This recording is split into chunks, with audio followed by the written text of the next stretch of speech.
देश में आतंक के कितने डॉक्टर अभी भी बाहर घूम रहे हैं? 15 से ज्यादा डॉक्टर गिरफ्तार, 15 डॉक्टर फरार। कहां कहां जुड़े साजिश के तार? 200 से ज्यादा डॉक्टर रेडार पर। क्या कनेक्शन है बॉर्डर पार? नमस्कार, जी न्यूज के डिजिटल प्लेटफॉर्म पर आपके साथ मैं हूं आयुष सूर्यवंशी।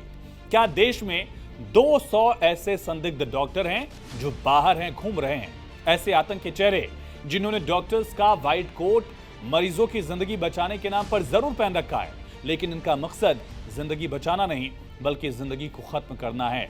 दरअसल सूत्रों से खबर है कि आतंक के फरीदाबाद मॉड्यूल में अब तक 15 से ज्यादा डॉक्टर गिरफ्तार हो चुके हैं, लेकिन 15 ऐसे डॉक्टर हैं जिनकी तलाश अभी भी जारी है। 50 से 60 ऐसे डॉक्टर्स हैं जिनसे पूछताछ चल रही है, लेकिन 200 संदिग्ध डॉक्टर्स ऐसे भी हैं जो यूपी एटीएस की रेडार पर हैं। इन पर पैनी नजर है, इनकी एक एक गतिविधि लगातार मॉनिटर की जा रही है और किसी भी संदिग्ध एक्शन पर ऐसे डॉक्टर्स का तुरंत इलाज कर दिया जाएगा।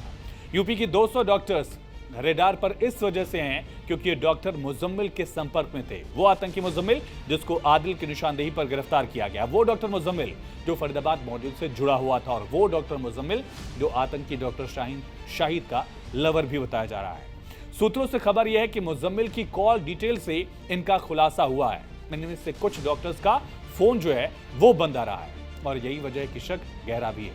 अब ये समझिए कि आतंकी डॉक्टर आम आतंकी से ज्यादा बड़ा खतरा क्यों कहे जा रहे हैं। इसके कुल 10 बड़े कारण आपको गिनाते हैं, आप समझ जाएंगे कि व्हाइट कॉलर टेरर मॉड्यूल जो है वो खतरनाक क्यों है। सबसे बड़ा कारण ये है कि देश के बड़े बड़े मेडिकल संस्थानों में इनकी पहुंच है। दूसरा, बम और जहर बनाने में एक्सपर्ट्स हैं ये। डॉक्टर्स की अच्छी कमाई की वजह से इनके लिए फंड जुटाना भी बेहद आसान है, और पढ़ा लिखा होने की वजह से फंडिंग के अलग अलग तरीके जानते हैं। इंटरनेट और तकनीक की समझ इनकी बेहतर है। डॉक्टर होने की वजह से व्हाइट कॉलर पेशे से यात्राएं भी आसान है, न सिर्फ देश में बल्कि विदेश में भी आसानी से यात्राएं कर सकते हैं। और उनकी प्रोफेशनल छवि की वजह से शक भी कम होता है। आमतौर पर आप किस पर डाउट करते होंगे? थोड़ा सा संदिग्ध दिखता होगा, थोड़ा सा अलग दिखता है, कोई शख्स अलग हरकतें उसकी हो, लेकिन इस तरह का जो कोई प्रोफेशनल होता है उस पर शक भी कम होता है। आम लोगों के लिए समझना मुश्किल हो जाता है। मेडिकल कॉलेज में ब्रेन वॉश भी बड़ा चैलेंज बन जाता है। तमाम ऐसे कारण हैं जो उसको खतरनाक बना देते हैं, और इन सब के बीच मेडिकल फील्ड से जुड़े कई और संदिग्धों को हिरासत में लिया जा रहा है। दिल्ली के लाल किले के बाहर हुए विस्फोट के सिलसिले में ही पश्चिम बंगाल के उत्तर दिनाजपुर में कार्रवाई हुई। सूर्यपुर बाजार इलाका है जहां मेडिकल छात्र की गिरफ्तारी हुई और चारों तरफ सनसनी फैल गई है। गिरफ्तार युवक की पहचान जहां निसार आलम के रूप में हुई। ये भी हरियाणा के अल फलाह यूनिवर्सिटी में ही एमबीबीएस का छात्र है। राष्ट्रीय जांच एजेंसी एनआईए की एक विशेष टीम ने उसे शुक्रवार सुबह सूर्यपुर बाजार से गिरफ्तार किया। इसे पूछताछ जारी है।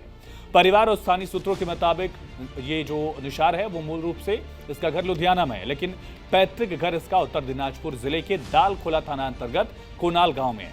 2 दिन पहले निशार अपनी मां और बहन के साथ कथित तौर पर एक रिश्तेदार की शादी में शामिल होने कोनाल आया। उसी यात्रा के दौरान उसे शुक्रवार सुबह गिरफ्तार किया गया।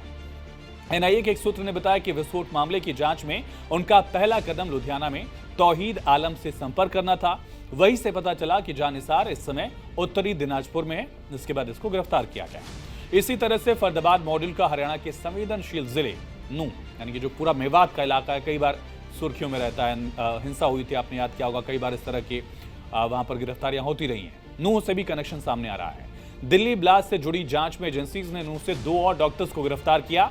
इसमें डॉक्टर मुस्तकीम और मोहम्मद को गिरफ्तार किया गया है।